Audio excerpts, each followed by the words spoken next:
Welcome.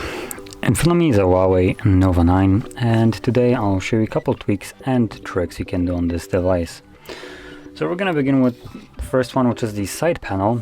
So whenever you pull from the side, even if you're using gestures as well, if you're using gestures though, you will need to hold it, otherwise it just brings up the arrow, and once you let it go, it will show you this panel right here.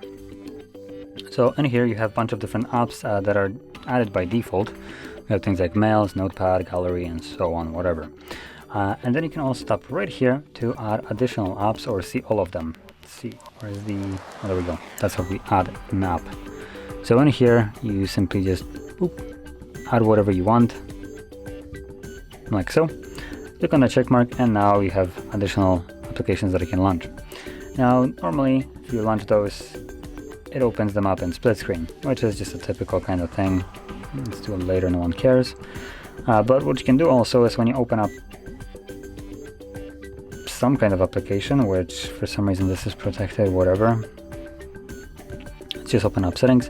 You can do the same thing right here and open up, again, the pop-up view right here and have two different apps at the same time open.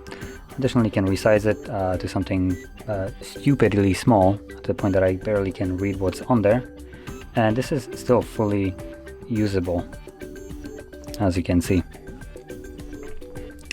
So yeah, fairly nice option right here, and obviously you can close it if you're done with it. Now moving on to the next option, it's going to be the dark mode, which the default phone is in light mode, but you can also enable dark mode if you want to. And I'm quickly looking if there is an option right here in the toggles, but I don't see anything like that. So let's open up settings, and under the display and brightness, you'll find dark mode. So you can simply flip that on. There we go. And this will change into dark mode. Now, there is additional caveat to it. By using the dark mode, when you have something that is fully black, for instance, like the background right here, just in the spaces in between, those pixels are basically turned off. The black that is right here, because of the AMOLED display, just doesn't actually light up the pixels, so they will use less power because of that.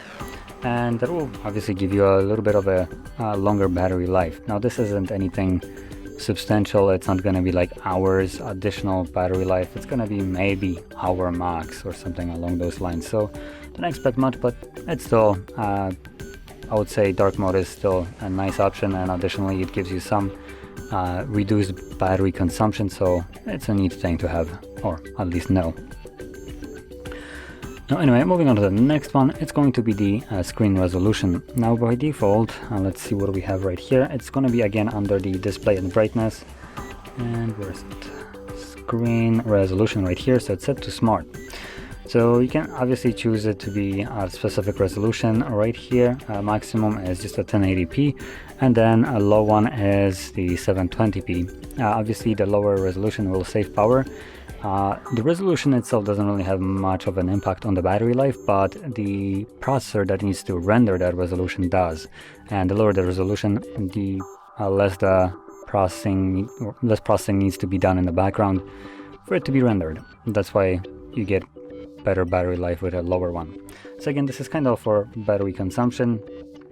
It also has sometimes effects with different applications that it will look a little bit wonky until you reboot the device when you switch the resolution. At least that's how it is on my Mate 20 Pro. This is an old one and running actually a different Android, so just keep that in mind, or actually Android unlike this. But from my experience, when I was changing the resolutions, because I do have like the 1440p to something like a 1080p, things like playbooks for reading started looking a little bit weirder. At a lower resolution, the text was really blown out, so just keep that in mind. Reboot solved the problem. Anyway, moving on to the next option, it is the screen refresh rate, and again this is set to be smart, so oops, not this, there we go. Oh, not smart, but dynamic in this case, and this is probably gonna be the better option for majority of us, but for the people again that like to have more battery life, probably standard will be way better, because again, less processing power needed, more battery life. Obviously, this one is more preferential. When it comes down to resolution, sometimes you won't see any kind of difference in my opinion, but when it comes down to refresh rate, this is something that you might see. So if you are not aware what this does, let me just quickly kind of demonstrate it now. This will be a fairly stupid way of doing it, but when I'm scrolling up and down quickly, if you pause the video, you'll probably see a more of a blurry mess. But if I, for instance, drop it down to 60 frames, you will actually see frame, something that looks really choppy and bad.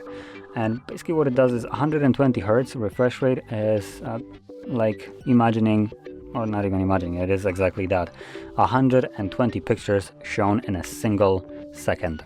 So if I take a second to scroll from top to bottom, there will be 160 frames shown in that process of going from top to bottom.